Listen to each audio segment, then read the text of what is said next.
Welcome to Lover Scholar, where every episode drops you straight into someone else's life. Enjoy the story and subscribe. They kidnapped me because I looked exactly like the Crown Prince's fiancé, but they didn't know I was his most loyal spy, back from exile with secrets that could burn their whole empire down. They came for me in broad daylight. No shadows. No back alley. No warning. One moment I was stepping out of the tea house, the next, arms around my waist, cloth over my mouth, the scent of crushed violets and sweat, and the world spinning sideways. I fought. Of course I fought. Knees, elbows, teeth, I drew blood. Someone cursed as I rammed my heel into their shin. Another grunted when I bit down hard enough to tear skin. Still, I was outnumbered. Outmuscled. And eventually, pinned. The last thing I remember before the carriage door slammed shut was the burn of sunlight on my face and the bitter taste of fury on my tongue. The carriage was too soft inside. Velvet cushions, embroidered curtains, gilded handles. Whoever had taken me didn't belong to the gutter. This was noble work, carefully planned, brutally executed. I stayed alert. Counted every turn. Traced the scent of perfume through layers of dust. Memorized the feel of the road. The guards said nothing. Neither did I. Silence made them nervous. Good. When the door finally opened, a hand reached in, not to help, but to pull. I staggered, legs numb, vision flickering in the midday sun. The manor loomed ahead like a wedding cake left to rot, white stone, gold filigree, ivy climbing up cracked marble columns. And above it, a banner I recognized instantly. A silver heron clutching a golden sword. House Derenhart. My stomach turned cold. They dragged me through a maze of polished halls and oil paintings. I said nothing. I'd learned a long time ago that silence was its own kind of weapon. It made people uncomfortable. Made them show you more than they meant to. The guard stopped in front of a pair of ornate doors. And pushed them open. Perfume hit first. Sweet and cloying. Lilies and lavender, thick enough to mask something fouler. The room was gilded. Chandeliers. Silk drapes. A harp in the corner, untouched. And on the bed. Her. My feet stopped. Breath caught. She looked like me. What the hell? Exactly like me. Same high cheekbones. Same lashes. Even the same scar above the brow, faded into ivory skin. Her hair, darker than mine, fanned out like spilled ink across embroidered pillows. Although, my Skinner was more tan than her pampered complexion. She was still. Except for her chest. Not dead then. But far from awake. She fell ill, someone said behind me. I turned. A woman stood in the doorway. Tall. Severe. Dressed in mourning black, though her expression held no grief. Only calculation. Lady Derenhart. Her gaze swept over me as if she was assessing a mare for her prize horse. You will take her place. I stared at her. Pardon? She walked past me and adjusted the folds of the bed's blanket with cold, theatrical care. The prince arrives in 3 days. The alliance cannot be delayed. You look enough like her to pass. She answered as if those words fit perfectly explained. I don't understand. She looked up, sharply. You are no one. You have no title. No family. No history anyone would bother verifying. In a noble gown, no one will question your presence. Especially not if you smile and keep your mouth shut. Sweet Jesus, this woman is crazy. Then after a breath. Measured. She continued. If you refuse, I'll ensure no one ever sees your body again. It wasn't a threat. It was a promise. I looked again at the girl in the bed. Pale lips. Shallow breaths. Not injured. Not sick. Drugged. Who the hell is she? Well, actually I knew her, Evelyn Derenhart, the darling jewel of the kingdom. They said she was born to be the empress. Well, considering she snagged the infamously frosty crown prince. I make it my job to know everything that goes on in the city. Lady Derenhart followed my gaze. She'll recover eventually. But not in time. This delusional hag, her daughter is drugged mysteriously and she spends her effort on installing a counterfeit princess and leaves her daughter to be healed by thoughts and prayers. And the prince? I asked slowly. What if he notices? She stiffened. Just slightly. He won't. She believed that. Foolish woman. This farce won't live past a day in the crown prince's domain. That shrew had a dog nose for sniffing out conspiracies. I knew better than anyone because the prince she spoke of, Cassian Aurelian, wasn't just a distant royal to me. He wasn't a stranger who'd raise an eyebrow and move on. He certainly wouldn't overlook me if I came in pretending to be Evelyn Derenhart. Long before he became the heir, the unquestioned power he is now. He was the boy I once sat beside in the Southern Isles. The boy who I swore loyalty to with ash-stained hands and sea-slick hair. The unwanted prince who was never meant for power and loftier places. The boy who looked at me like I was something holy in a world gone rotten. He was mine. And I was his. At least, I had been. Now I stood in the heart of his enemy's house, wearing another girl's name, power, and lineage, being prepared to marry him like a pawn dressed for slaughter. If this was fate's idea of a joke, it had teeth. Still, I said nothing. Lady Derenhart gave a cruel smile, already satisfied with my silence. All the superiority on her face made no space for an ounce of common sense. She turned toward the door. Dress her. Quickly. She has much to learn and very little time. Then she was gone. The maids began to move around me, hands tugging at my sleeves, undoing the leather cords of my tunic. I let them. Let them strip me down, scrub me raw, brush out my hair until my scalp stung. But under the stillness, I was counting. Every hallway. Every guard. Every locked door. I didn't know why they had chosen me, or how they'd known I looked like her. But I knew one thing. Cassian would see through it. And when he did, gods help them all. By the next morning, they had replaced every part of me. My clothes were gone. My boots, my knife, even the rough braid I wore tucked behind my neck, all of it stripped away and burned. They gave me a gown instead. Stiff brocade, tight laces, and sleeves that dragged like chains when I walked. It was beautiful, a fantasy I long gave up on. The mirror showed someone else. Someone docile. Delicate. Silent. Lady Evelyn Derenhart. Beautiful puppet, and now a breathing corpse. And I was expected to wear her like a second skin. Again, barked the tutor. Her voice cracked like a whip against the marble walls. She was a severe woman, a sadist who found her calling discipling women society deemed superior to her. I dipped into another curtsy, spine aching, fingers curled just so. No.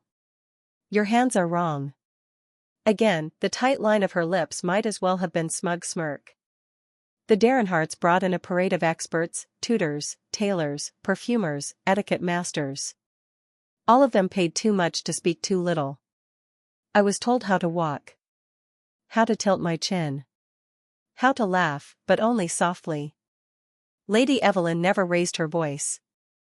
Lady Evelyn never asked questions. Lady Evelyn didn't run, didn't argue, didn't breathe without permission. It would have been comical if it wasn't so grotesque. Each correction was delivered with disgust, as if touching me might stain their status. One maid actually gagged when brushing out my hair. Another whispered prayers under her breath, as if proximity to me might summon demons.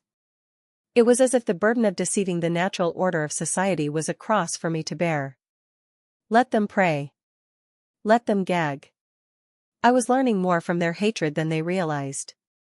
The household was fractured and through the gaps it bled. Too many secrets.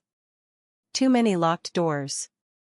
The younger maids glanced over their shoulders before speaking. The butler, who introduced himself as Edric, Not that you'd remember a servant's name, watched everything with eyes like a hawk and the smile of a butcher. Even Lady Darenhart herself was just a wool puppet unraveling. She paced constantly. Changed orders mid-sentence. Spoke to Evelyn's unconscious body as if she could hear. "She'll be fine," I overheard her mutter once, late at night, from the corridor outside Evelyn's chamber. "She's strong. She just needs time."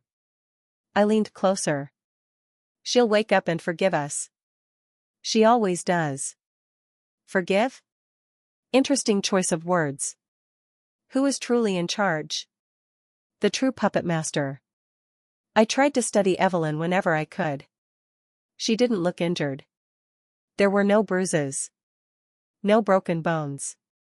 Her skin was flawless, her lips tinted like a painting. Her heartbeat was steady. But she didn't move. Didn't twitch even in dreams. Someone was keeping her under. And if Lady Darenhart's twitchy hands and tremoring voice were any sign, it wasn't supposed to last this long.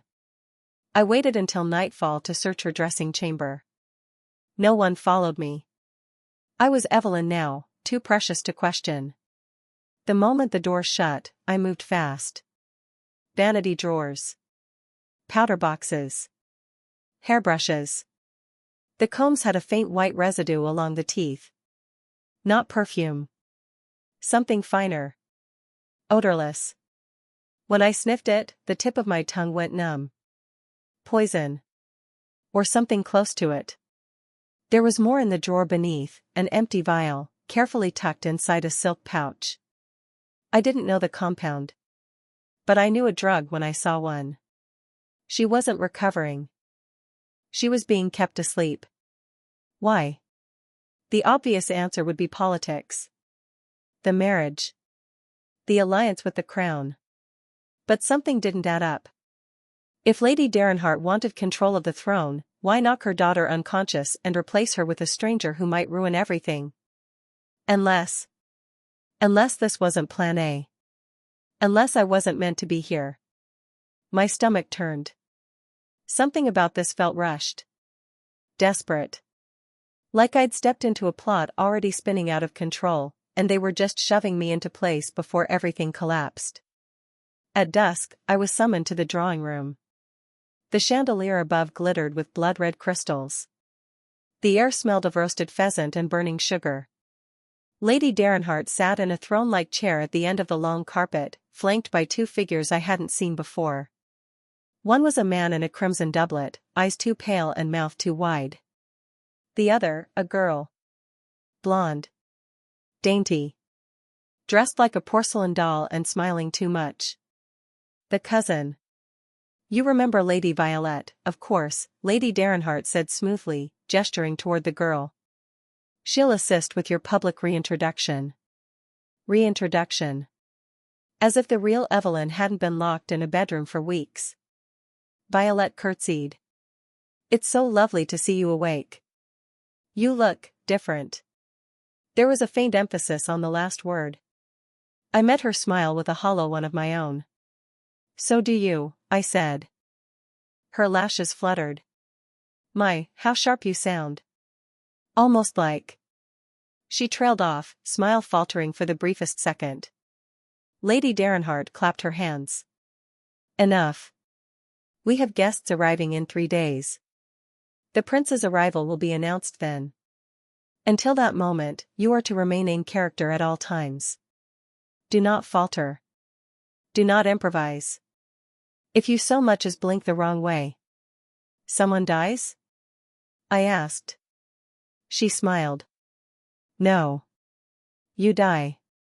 That night, I sat beside Evelyn's still form and studied her face again. She really was beautiful. In a cold, doll-like way. I wondered what kind of life she'd lived. If she'd ever wanted to marry the prince. If she knew her mother had drugged her. If she'd even wake up again. There was a mirror across the room. In it, I saw her. And I saw myself. Same face. But not the same girl. And when Cashin walked through those palace doors, I wouldn't need to beg him to see the difference. He would know. He always knew. The day Cashin arrived, the entire manor turned feral. Servants tripped over themselves polishing banisters that no one would touch. Lady Derenhart screamed at a footman for breathing too loudly. Violet changed her gown 5 times and still looked like a gilded rat in pearls. "Do not speak unless spoken to," Lady Derenhart hissed at me in passing. "Keep your hands folded. Don't blink too fast. Don't do that thing with your mouth." "What thing?" "That thing," she snapped. "That twitch. That commonness." I didn't answer. If she'd been paying attention, she would have noticed the shift in me. I wasn't afraid anymore. I was waiting. Every hour that passed made the air thicker. By noon, I could barely breathe through the perfume cloud they poured over me. I stood by the window, numb in layers of satin, and stared down at the gates like a prisoner awaiting execution. And then, hooves. Trumpets. Shouts. He was here. I thought I'd be ready. I wasn't. The moment he stepped out of the carriage, I forgot how to stand. Cashin Aurelian, Crown Prince of the Empire, heir to the throne, walked through the manor gates with the kind of presence that silenced wind. He was taller now. Sharper. No longer the boy I'd trained beside in backwater camps. No longer the exile who slept under broken roofs with a dagger under his pillow and grief in his eyes. This was a man carved by war and burden. Midnight black uniform. Gloves. A silver sash across his chest, embroidered with the royal seal, a phoenix crowned in flame. And his face.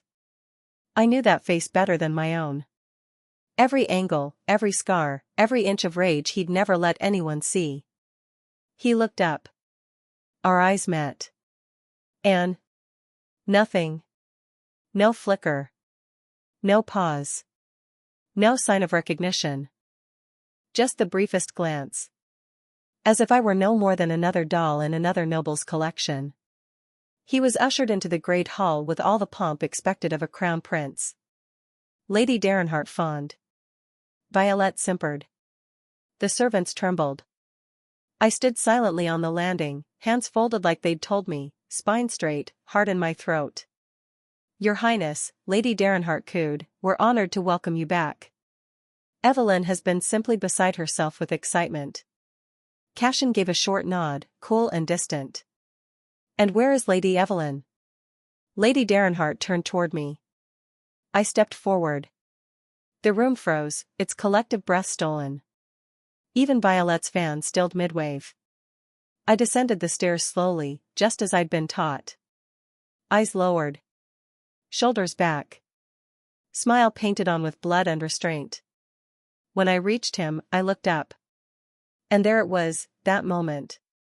The heartbeat. The breath.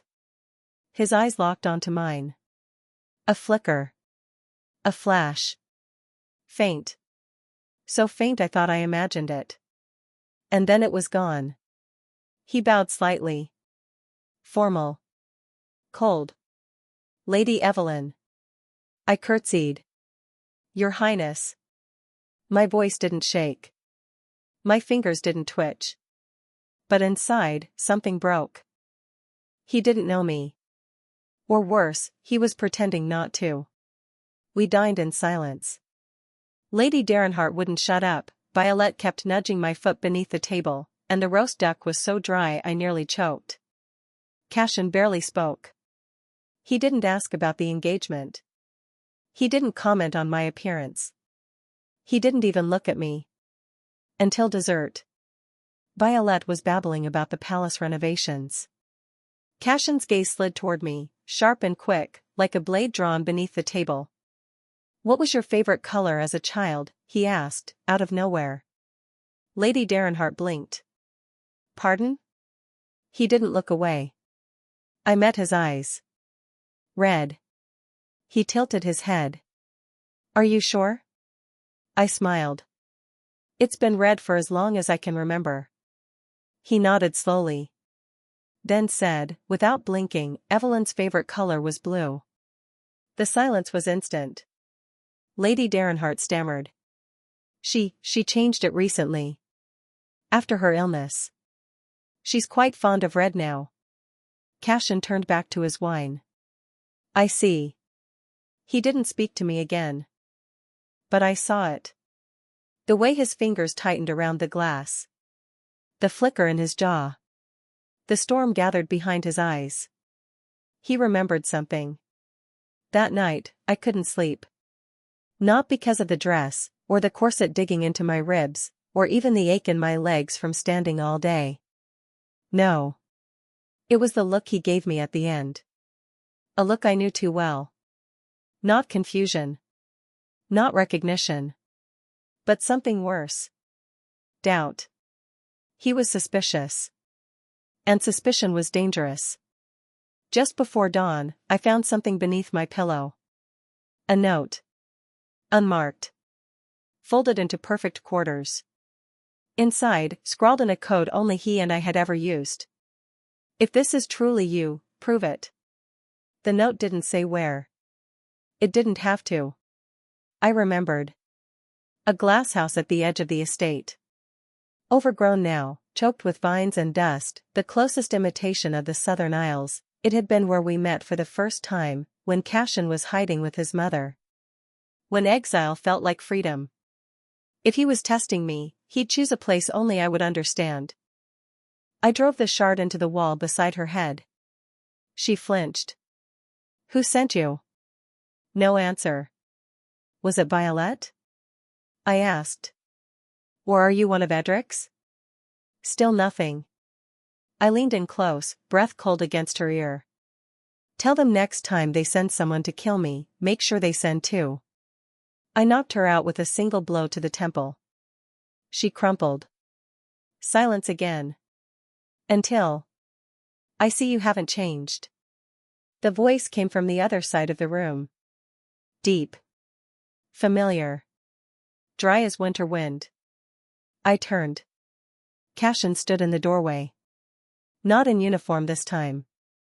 Just a black tunic, dark cloak, and gloves. He looked tired. And furious. I couldn't breathe. For a second, neither of us moved. Then he stepped forward. I saw it then, the war behind his eyes. The disbelief. The betrayal. The hope. His voice was low. Rough. What are you doing here, Kara? He said my name like it hurt.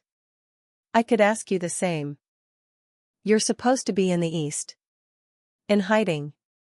Working the courier line. I was.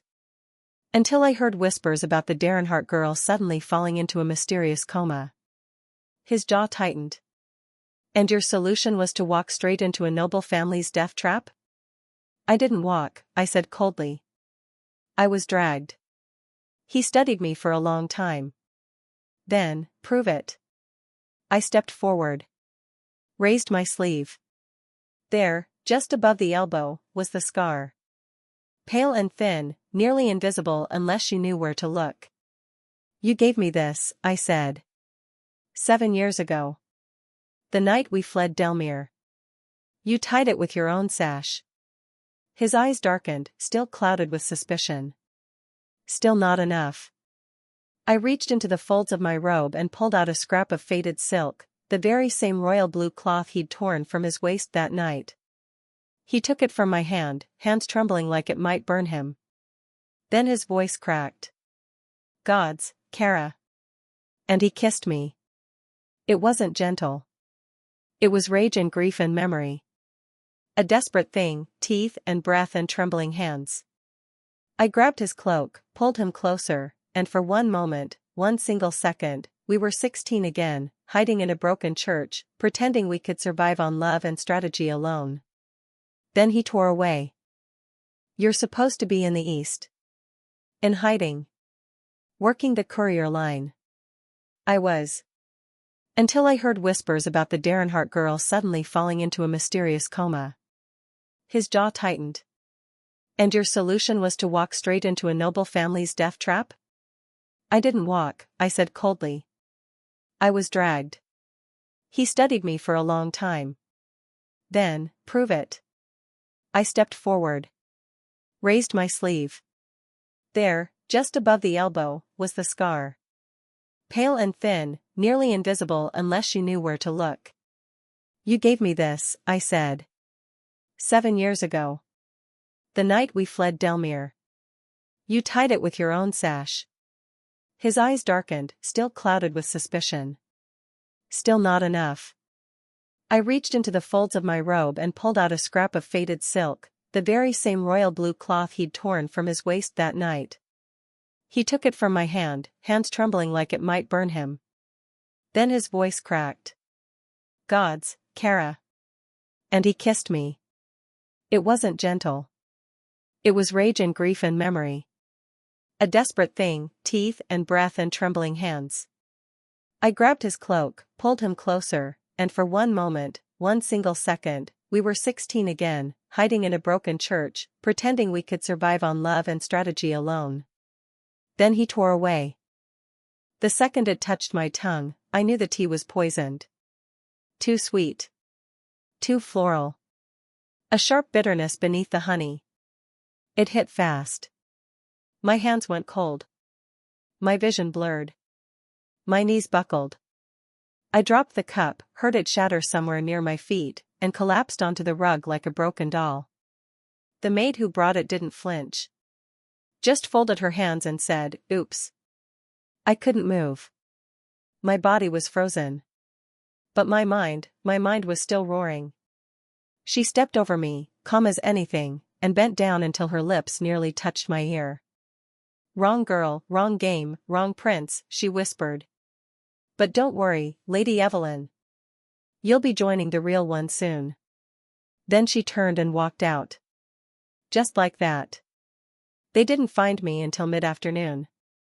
By then, the poison had worn off just enough for me to crawl, pathetically, slowly, to the foot of the bed. I managed to knock over a vase before everything went black again. When I woke up, I was in a different room. Smaller. Colder. The furniture less ornate. A servant's wing? Someone had moved me. Not to help. To hide. Lady Darrenhart stood at the end of the bed, arms folded, looking like she'd aged 10 years in an hour. "You weren't supposed to drink it," she said calmly. I blinked at her. "You were supposed to throw the cup," she continued, pacing slowly. "'Cause a scene. Make yourself look unhinged in front of the staff. That was the plan." "Who?" My voice cracked. "Who planned that?" She didn't answer. Just gave me a pitying smile. "Cashin arrives again tonight. You'll say you fainted from nerves. You'll smile. You'll behave. Or I'll drag the real Evelyn out of her drugged stupor, dress her in white, and let him marry a corpse instead." I laughed. I couldn't help it. A dry, broken sound. "You're insane." No, her eyes sharpened. "I'm a mother. And mothers sacrifice." She left. And I lay there, shaking. Not from fear. From fury. Cashin arrived before the moon had fully risen. This time, he didn't wait to be announced. Didn't ask for permission. Didn't bow to decorum. He stormed through the manor like a sword unsheathed. I heard the crash first, glass shattering in the main hall. Then voices raised. Furniture toppling. A scream. Then, his footsteps. Measured. Heavy. He didn't knock. He kicked the door open. And then he saw me. Blankets twisted around my legs. Skin still pale. A tray of untouched food beside the bed. A single teacup, the rim stained with pink. His face broke. Not with confusion. With rage. He crossed the room in seconds and knelt beside the bed. "What happened?" "I drank it," I whispered. "I think they wanted to make me seem unstable. Or worse. I don't know." "Who gave it to you?" "I don't know." He stood. And the air in the room changed. Like a storm brewing beneath his skin. "Cashin. I should have taken you with me," he said. I should have never left you here. I thought, if I waited, if I played along. He turned. Eyes like burning coal. I'm done playing. That night, the Derenhart estate became a battlefield. Cashin ordered his personal guards to the gates. Locked the exits. No one in. No one out. The noble staff wailed and protested, but he didn't flinch. Lady Derenhart screamed at him. Called him a tyrant. Said he was ruining everything they built. He didn't even look at her. My future wife, your daughter has been poisoned in her own home, should I stay unmoved like a decorative statue? He asked Edric to bring him the names of every servant who had entered my wing in the past 24 hours. 2 hours later, one of them was found floating face down in the estate pond. They called it a suicide. No one believed it. And still, Evelyn didn't wake up. I checked her room again that evening, heart pounding, dread turning to panic. She was gone. No guards. No notes. No sign of a struggle. Just the faintest trace of perfume in the air, and a fresh dent in the mattress where her body had lain. She hadn't walked out on her own. She had been taken. And someone wanted me to know it. That night I didn't sleep. Not just because Evelyn was gone. Not just because someone had tried to poison me, again. But because the entire manor felt like it was holding its breath, waiting for something vile to hatch. And by morning, it did. The bell in the east wing rang just past dawn. A servant, young, breathless, blood on her collar, burst into my chamber without knocking. They found the lady, she gasped. In the chapel. My breath caught. Evelyn? She nodded once. But, something's wrong. The chapel was colder than I remembered. Its glass windows, once vibrant with saints and sons, were dimmed by dust. A single candle burned at the altar. And beneath it, kneeling, head bowed in manufactured grace, was a girl. At first, I thought I was looking at a mirror again. But no.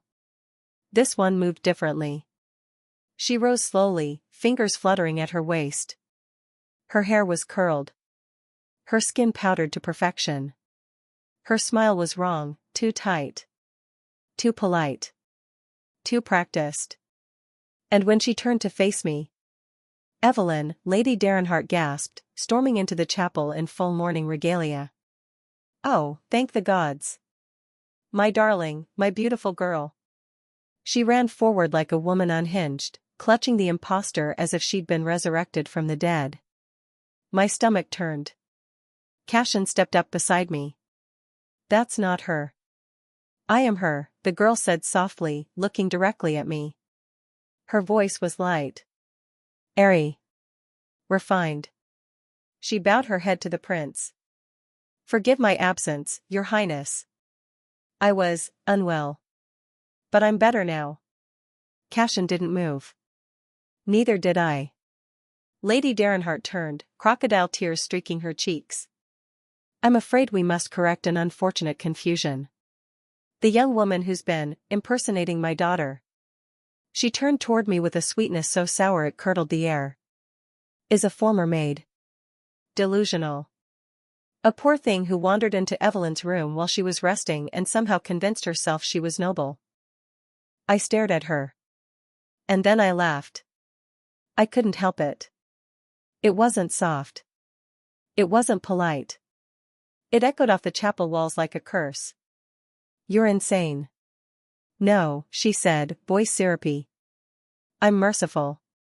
You should be grateful we didn't press charges for impersonating a noble. The false Evelyn didn't even flinch. She stood still. Serene. Like she belonged. Cashin's voice was ice. She doesn't have the scar. Everyone turned. He took a step forward. His voice cut like steel. Evelyn had a scar on her collarbone. A training injury. I was there. I saw it happen. He looked at the impostor. Show me. The girl hesitated. Just slightly. Then she began to lower the edge of her gown. But stopped. Lady Derenhart stepped between them. How dare you ask a noble lady to disrobe in public? Cashin's mouth curled into something dangerous. Fine. Then we'll do it the proper way. He turned to the guards. Summon the court physician. And the high steward. We'll sort this through the tribunal. Lady Derenhart blanched. The false Evelyn said nothing. But I saw her hand tremble. 2 hours later, the grand hall was filled with nobles, guards, and enough tension to shatter glass. Cashin stood at the center, arms folded, expression carved from stone. I stood just behind him, silent. Still. Watching everything. Lady Derenhart tried to salvage the performance. This poor girl, she said, gesturing to me, is clearly unstable. Look at her. She can't even speak. Can barely stand. It's obvious she's unwell. Evelyn would never carry herself with such vulgarity. The court physician stepped forward. Your Highness, I've examined both women. Only one bears the collarbone scar you described. And? Cashin said. The man bowed. It belongs to her. He pointed. To me. Gasps. Cries. One of the nobles dropped her fan.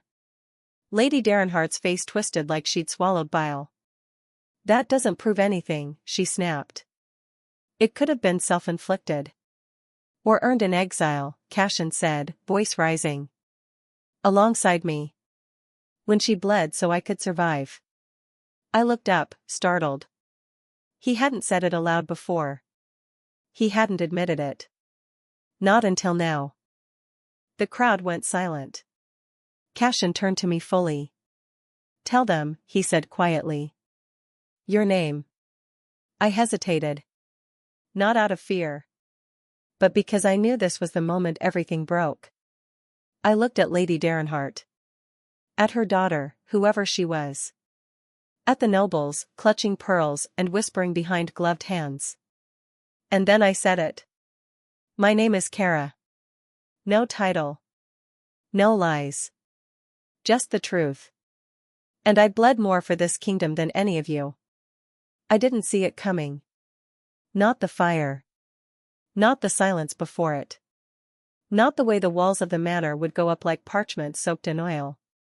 After the tribunal, Lady Derenhart didn't scream. She didn't weep.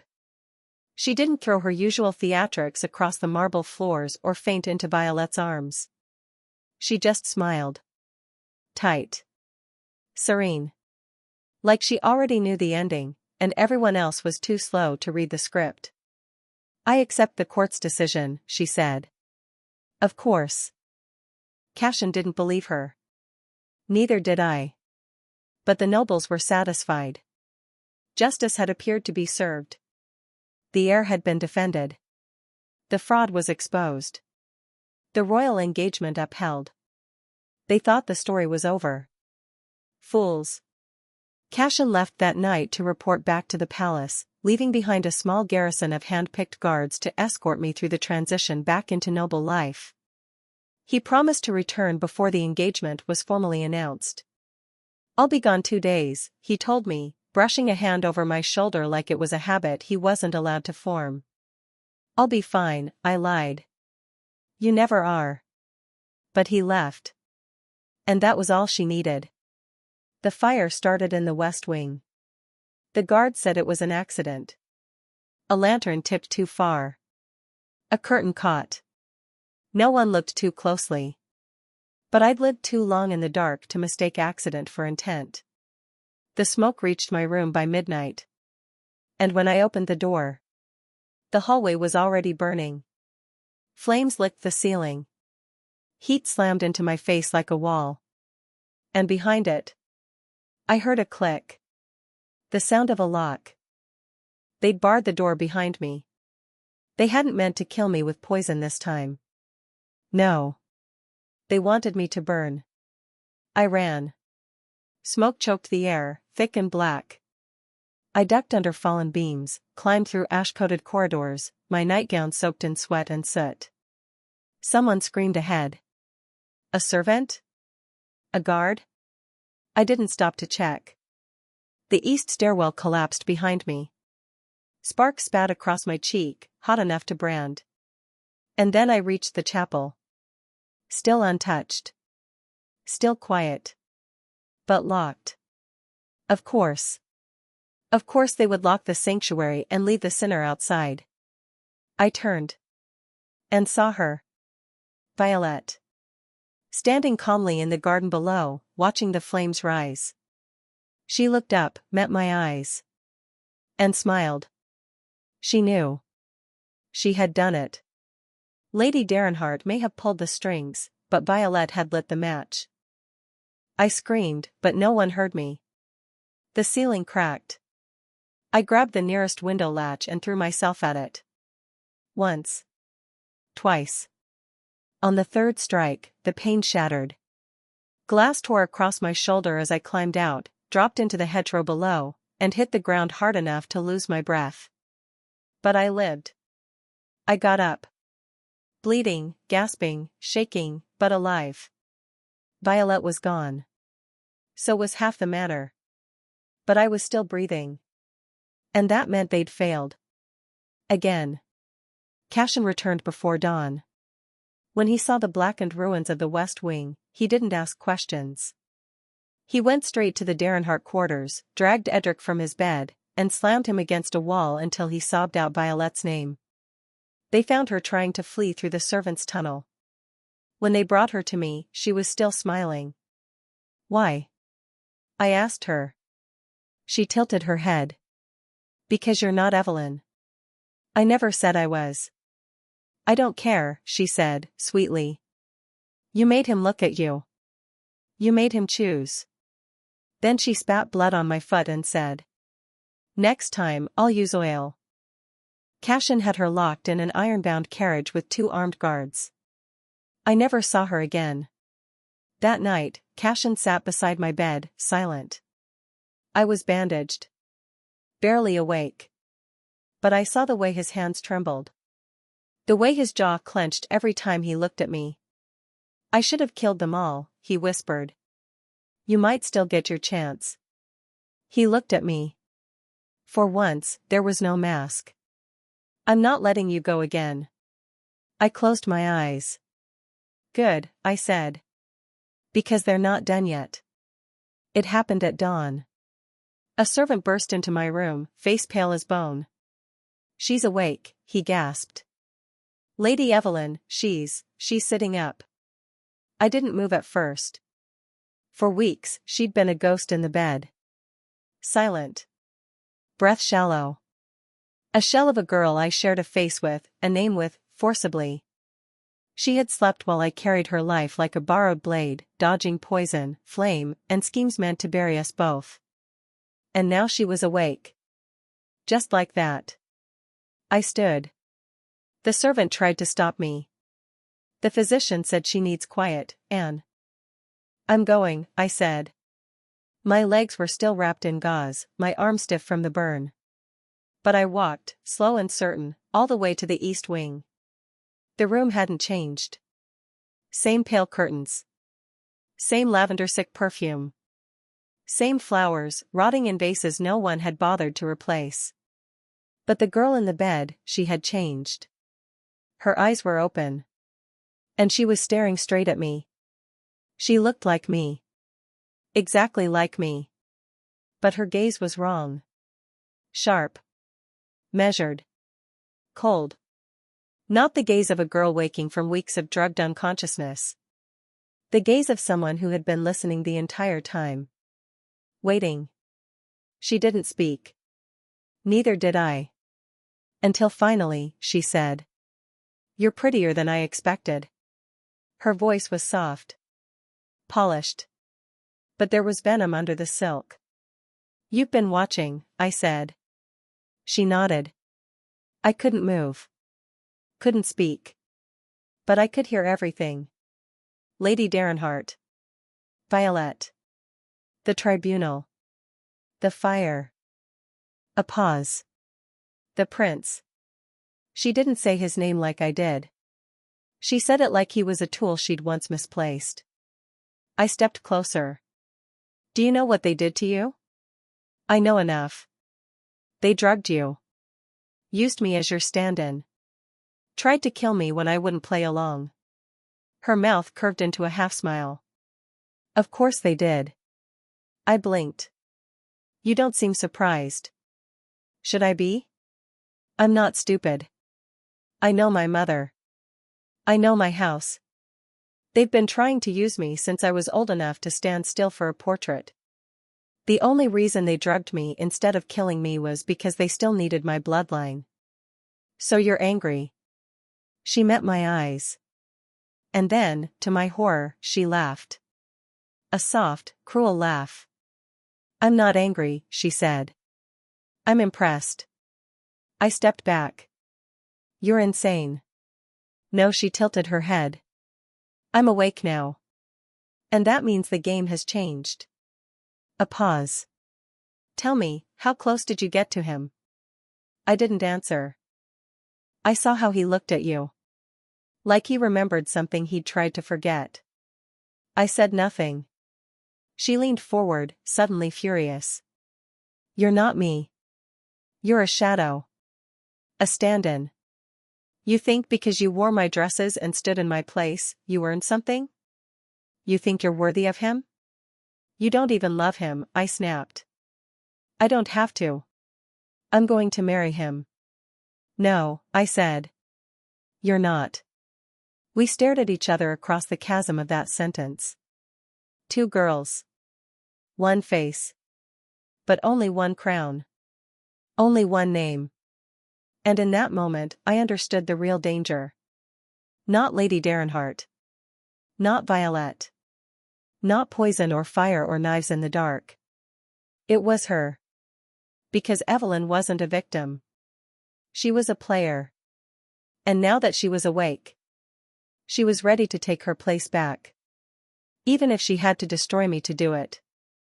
If stories were kind, this is where everything would have ended. The wicked exposed. The heroine triumphant. The prince on one knee, a crown in one hand and a ring in the other. But real life? Real life doesn't end with a proposal. It ends with a knife. Or in this case, two brides. The royal summons arrived 3 days after Evelyn woke. A formal declaration. The engagement ceremony was to be held in the palace courtyard. Public. Lavish. Witnessed by the empire's highest. Cashin didn't react when he read it. Just crumpled the scroll in his fist and said, "They're forcing my hand." You could say no. I can't, he said tightly. If I delay now, it'll be seen as hesitation. The nobles are already sniffing for weakness. What are you going to do? His jaw clenched. Whatever I must. To protect you. He kissed my temple, softly. Like a promise that had nowhere safe to land. But I didn't feel reassured. Because the moment we arrived at the palace gates, the real Evelyn stepped out of the carriage beside us. In white. Silk embroidered with gold thread. Veil trailing like smoke. Head high, eyes hard. She walked ahead of me, not even glancing back. As if I were the imposter now. The ceremony was held in the marble courtyard, stone pillars, silver bells, banners billowing in the wind.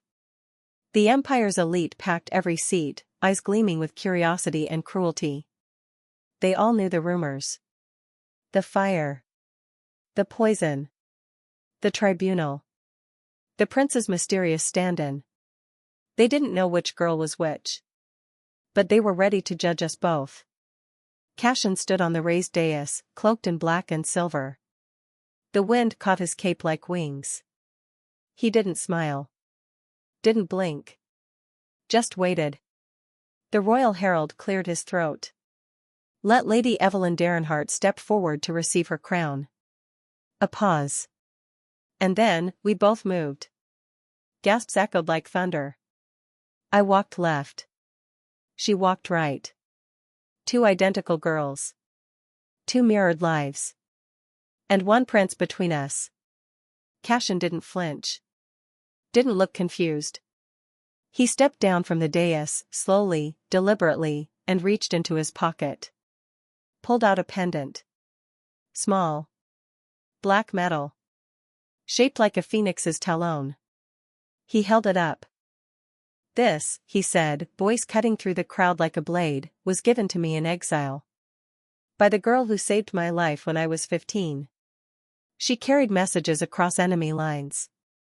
She risked her life 100 times over. And when I lost everything, she stayed."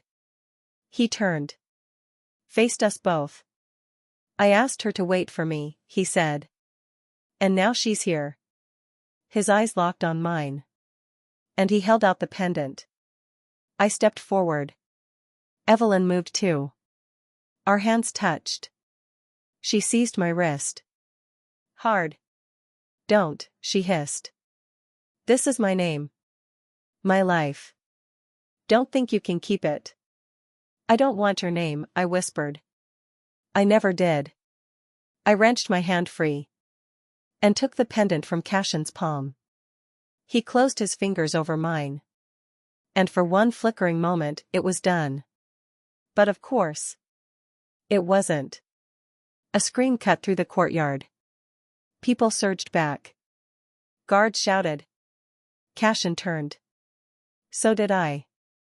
And saw Lady Derenhart, wild-eyed, lunging toward us with a knife. Straight for Cashin's throat. Everything moved too fast. She was screaming something incoherent. About thrones. About blood. About how I'd ruined everything. Cashin moved to intercept her. But she was closer to me. Too close. I didn't think. I stepped between them. The blade caught my side. A shallow cut, but enough to drop me. The crowd screamed. The guards seized her. She fought like a beast, kicking, spitting, shrieking Evelyn's name. Not mine. Hers. "I did this for you," she held. But Evelyn didn't move. Didn't run to her. Didn't flinch. She just stood there. Face like a mask. Eyes empty. And in that moment, I saw it. The final betrayal. The girl she'd been raised to become had finally arrived. Cashin carried me from the dais himself. Blood stained his sleeves. He didn't speak. Not until we were alone. Then he whispered, "She'll never stop, you know." "I know. I don't care what the nobles say," he said. "Let them riot. Let them burn. I'll name you my bride in front of the gods and let the empire sort through the ashes." I smiled. "You always did have a flair for drama." His voice broke. "You should have let me take the knife." I touched his cheek. "I'd do it again. And I would. Because Evelyn wasn't the one he chose. I was. But the war for the crown wasn't over yet. And next time, she would strike first." They called it an engagement. What it really was war. The capital was burning with gossip. The prince's mysterious chosen. The dueling brides. The stabbing. The blood. The fact that Cashin hadn't lifted a finger to defend Lady Evelyn, but had nearly torn a guard in half trying to get me off the ground. By dawn, the pamphlets had printed 2 versions of the story. In one, I was a romantic heroine, his childhood protector, returned from the ashes. In the other, I was a gold-digging double.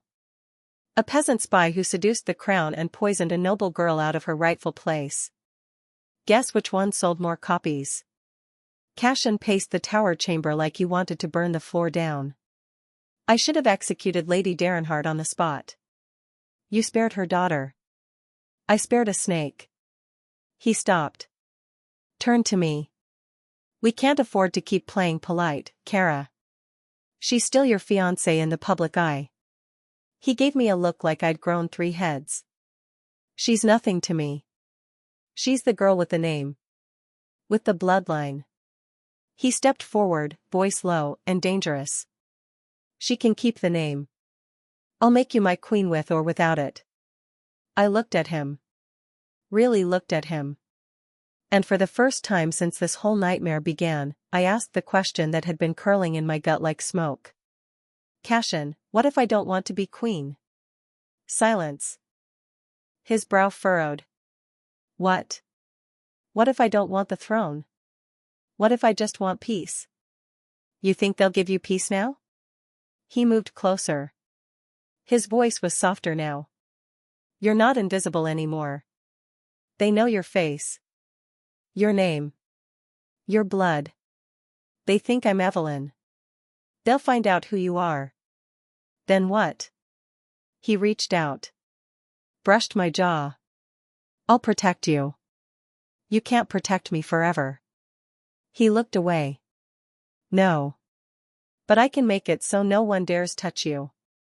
That night, a missive arrived from the palace council.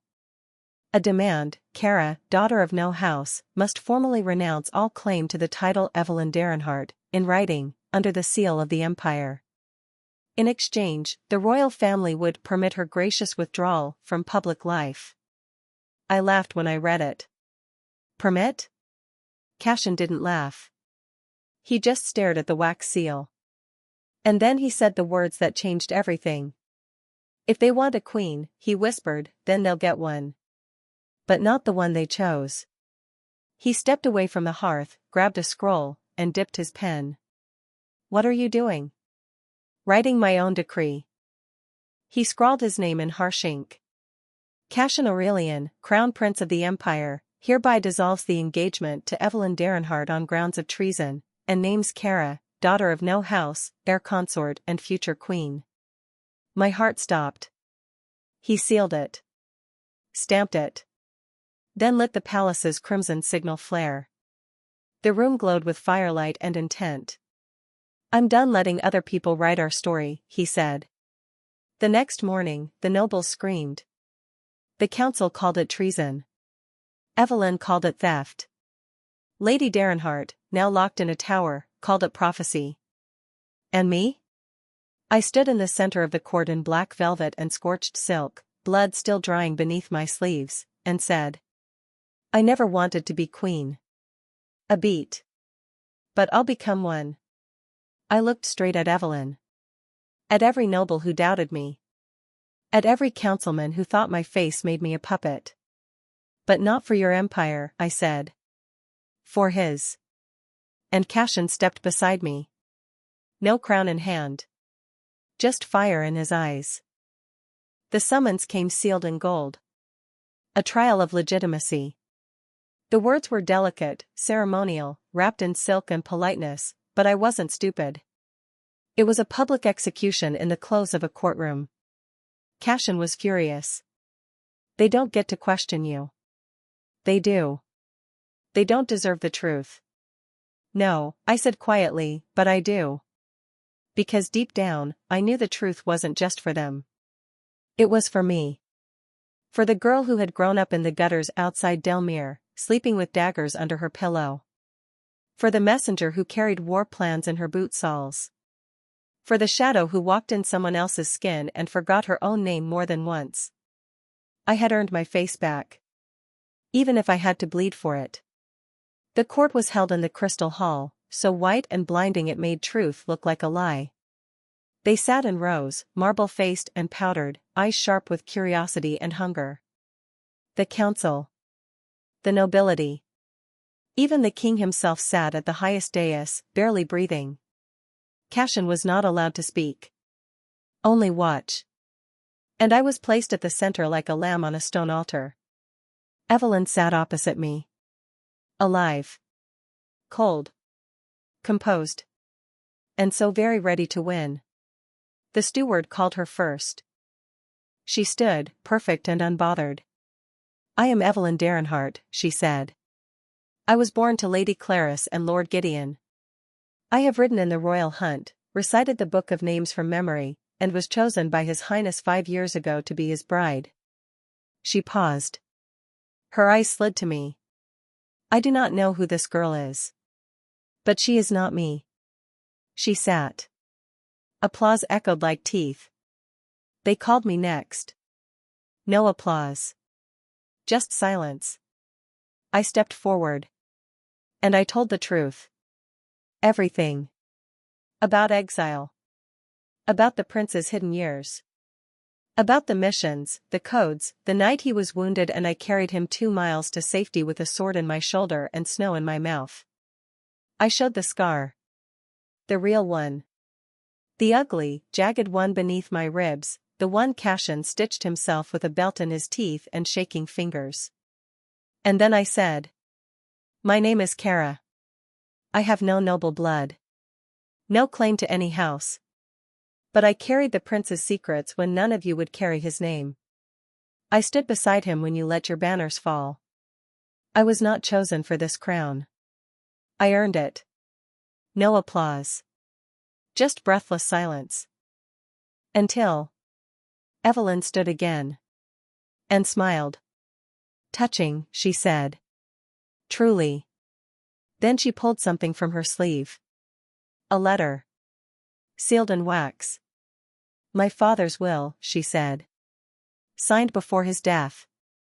Declaring that the Derenhart name is to pass not to me, but to her." She tossed it at my feet. "I wasn't his daughter," she said calmly. "Not by blood. But she was." My knees nearly buckled. "What? You didn't know?" Her voice was velvet poison. "He had an affair. With a common courier. You were the result. My mother found out. Took you in. Raised you with the maids until you could be discarded." She smiled wider. "Guess you were always meant to wear my face." Cashin stood. The court exploded. The king called for order. And I stared at the paper, stunned. The truth I wanted had come sharpened into a blade. I wasn't just a shadow anymore. I was the rightful Derenhart heir. And I hated it. Because for the first time since this began, I realized Evelyn hadn't just been playing a part. She'd been trying to hold on to the only life she had left. Even if she had to burn mine to do it. They ruled in my favor. Of course they did.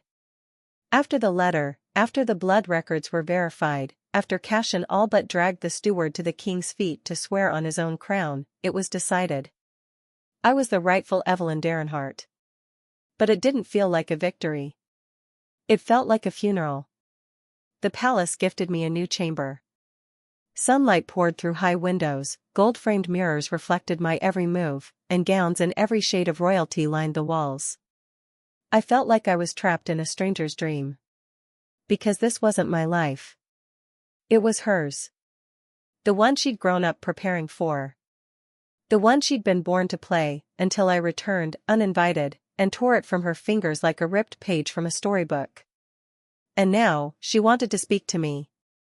Alone. I didn't owe her anything. But I went anyway. She was in the East Tower. No guards. No attendants. Just her, wrapped in silver silk, sitting at the edge of a carved balcony like she could still imagine herself above me. When I walked in, she didn't look up. Just said, "You wear it well." The name? She glanced at me. The weight. I crossed my arms. "You wanted to talk." Talk. A pause. Then, "Did you hate me? Do you care?" She didn't flinch. "Because I did hate you," she said. "Before I ever saw your face. I hated you the moment my mother said your name in her sleep." I said nothing. I always thought I was fighting for my place. Turns out I was stealing yours.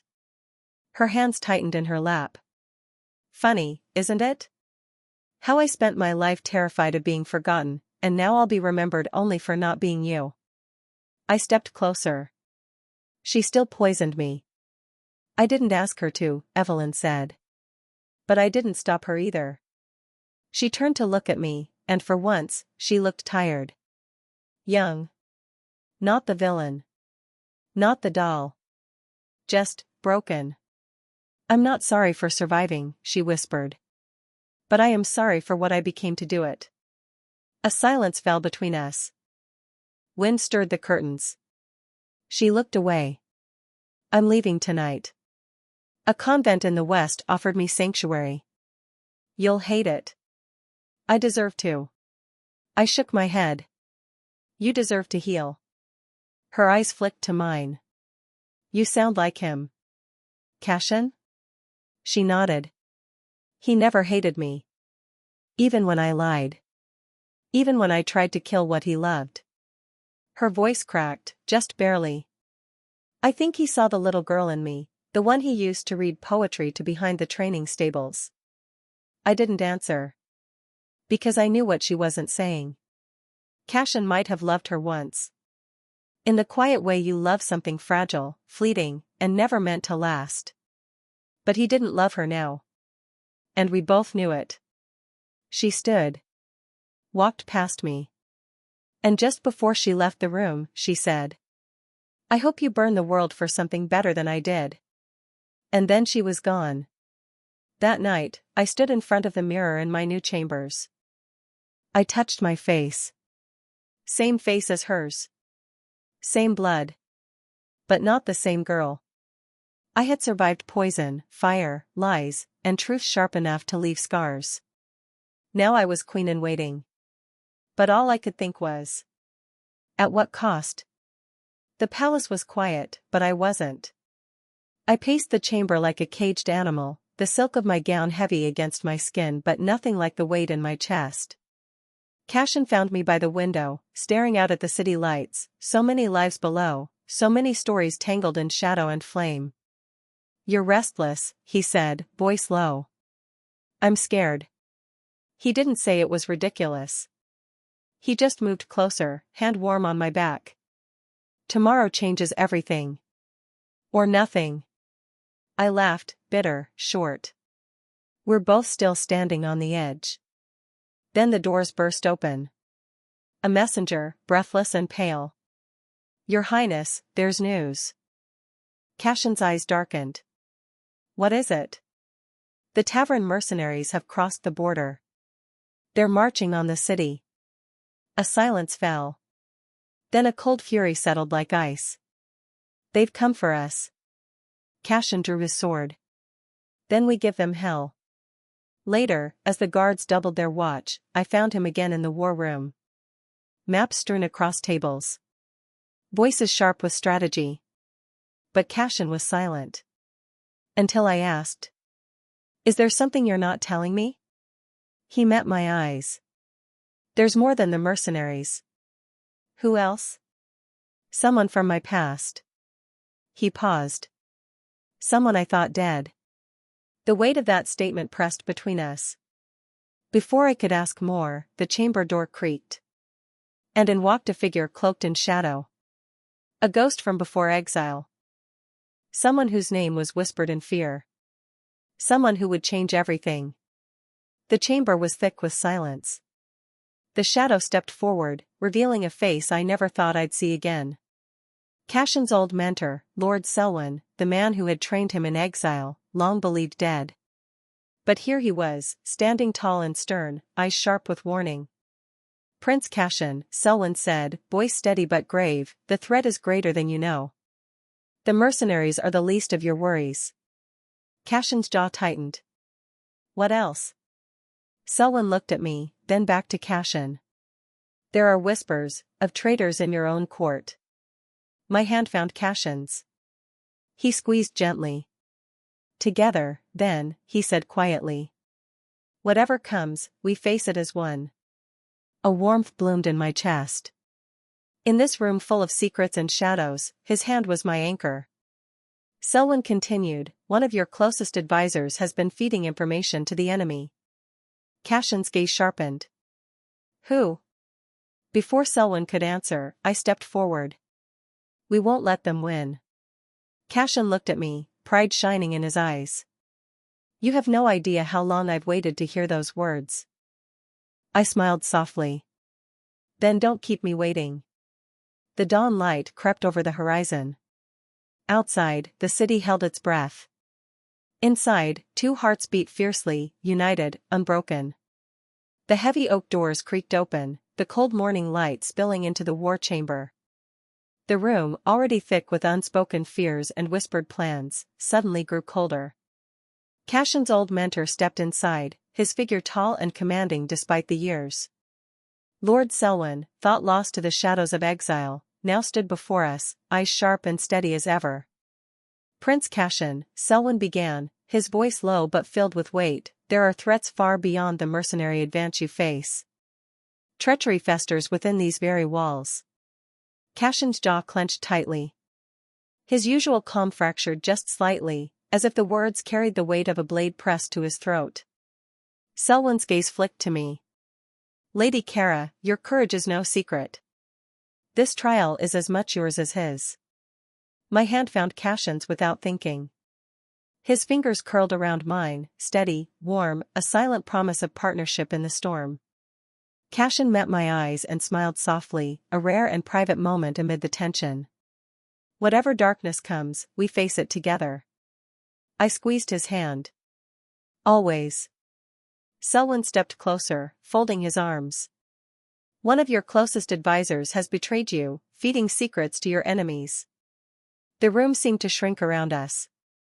Cashin's eyes narrowed in fury and disbelief. Who is this traitor? Selwyn hesitated only briefly. The one you trust most. Cashin's grip on my hand tightened, his knuckles whitening. That can't be. I stepped forward, voice steady despite the storm swirling in my chest. Then we root out the truth. Together. Cashin's gaze softened, filled with admiration and affection. Your strength humbles me, Kara. I've waited so long to stand beside someone who truly understands the weight we bear. I met his gaze fully, letting my heart speak in the silence between words. I don't just understand it. I'm willing to carry it, with you. He bent slightly, brushing his forehead against mine. The moment was tender, full of respect and unspoken vows. Outside, the first rays of dawn broke over the city. The world held its breath, and inside this chamber, two souls stood united, not just as ruler and consort, but as equals bound by trust and love. Selwyn cleared his throat, breaking the reverie. We must prepare. The battle ahead is as much for your hearts as for your crowns. Cashin nodded. Then we fight, not only for power but for the future we'll build, side by side. I smiled, feeling the fierce flame of hope grow within me. No matter the betrayals, the fires, the scars, I would face it all with him. Together. The dawn was heavy with smoke and steel. Outside the palace walls, the tavern mercenaries had gathered like a storm about to break. Inside, Cashin and I stood shoulder to shoulder, the weight of the crown and the promise between us burning brighter than any threat. He looked at me, eyes fierce, yet full of something softer. For years, I fought alone, he said quietly. But with you, I feel invincible. I reached for his hand.